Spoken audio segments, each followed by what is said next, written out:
Welcome to the shop, Engineering 213, Strength and Material students. I wanted to deliver on my promise to give you a video about bolt elongation and torque to yield. So we're at the vise here, and we've got some bolt stock in here. I want to talk a little bit about that. This is probably a much better bolt, much better for design because the shank of this bolt is actually a larger diameter.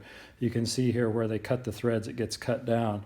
But if we were to do our little experiment on this, then we'd always wonder, well, was the stretching just in here or was there stretching in there? So I have selected a bolt that actually, excuse me, has threads the entire way. So we're going to put some jam nuts here so we can just test in this region here with the threads, so we don't have to worry about, well, did it stretch just at the threads or not at the threads, and so forth. So the bolt, this bolt and the one that we've got here that we're testing is 5/16. It's this happens to be a carriage head on it. That doesn't make a lot of difference. You use these if you're going to put it into something holding wood together.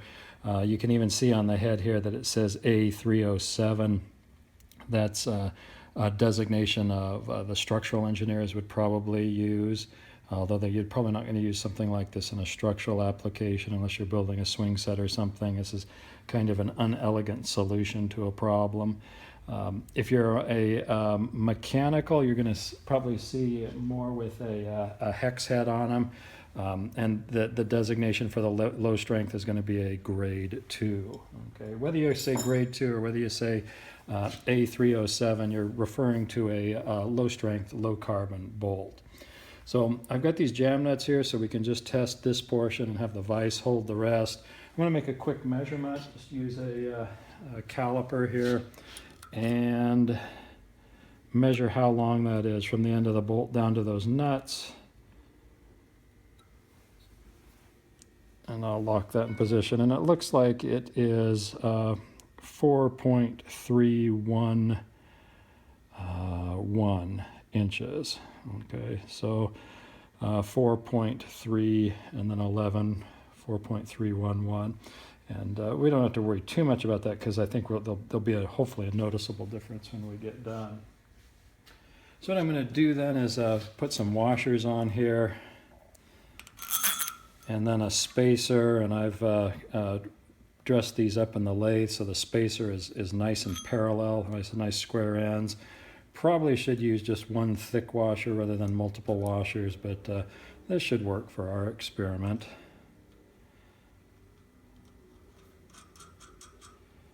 And that's about finger tight there. Now what we're going to do is torque this. We could spend a lot of time talking about whether this, since this is a plated bolt, that it requires so much torque, whether the threads are lubricated or not. But a real reasonable torque value for a 5/16 grade 2 low strength bolt would be about 10 pound-feet. So I'll put the torque wrench on here, and as it comes up to torque, you'll hear a click. So probably have to hold the bottom of this to make sure I got that. Okay, so that click's not very loud because it's not a real high torque value, but this is torqued up. If we look at a stress-strain curve, in the stress-strain curve, we're going to be in this region here, in the linear region. We would expect, and I'll show, that if we remove this bolt, it would actually come back. The strain would go to 0. Okay, we're eventually going to get up here, but for now, we're just in this region, and let's see how that works. So I'm going to put a dial indicator on this. This just measures displacement or distance.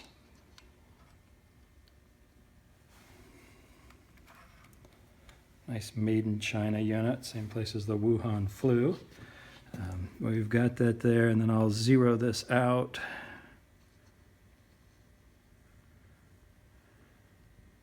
That's pretty close.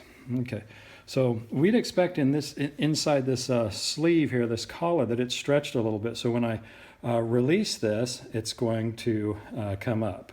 Okay, so I'm going to go ahead and do that. I'll have to hold this bottom here. And if I release this, we'll see that gauge gauge move a little bit. And if I then tighten it back up, we can go back up. And if I release it, it comes back. So obviously with that, we are in the linear region here. We're up in here, okay? So now what I'd like to do is I'd like to go up into here, and we'll see, I'll try and pull it up into here without breaking the bolt. That's a big if. Pull it up into here without breaking the bolt. And then I'm going to release it, and we'll see that it doesn't snap back.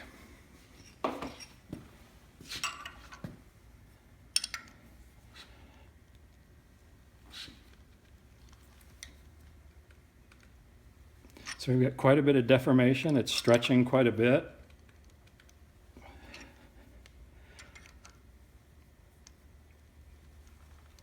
So we've put about, this is in thousands, we put about 20 thousandths additional stretch into that thing. Let's take it back off. So I'm then going to loosen this up, and we'll see if we can get it back over here. No, it didn't come back. It's stretched for good. Okay, we would expect it to snap back if it was but it's stretched for good. I'd like to take it a little further, but I hesitate doing that because we have quite a bit of torsional stress in this as we're trying to tighten this up. So I think what I'll do is I will pull this off, and then we'll measure it again.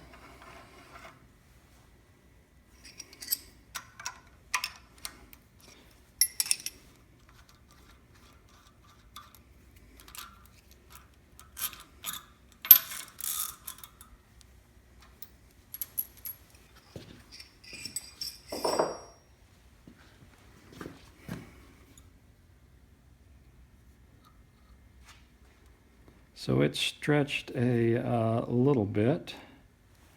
Let's see here.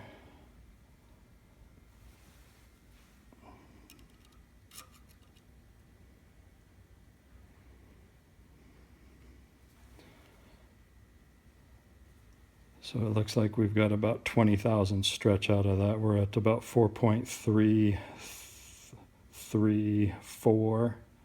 We were at 11, so a little more than 20 thousandths stretch on that. So not bad for some crude measurements. And it has then forever been stretched. Actually, even if you feel the threads, you'll feel that they're pulled down a little bit.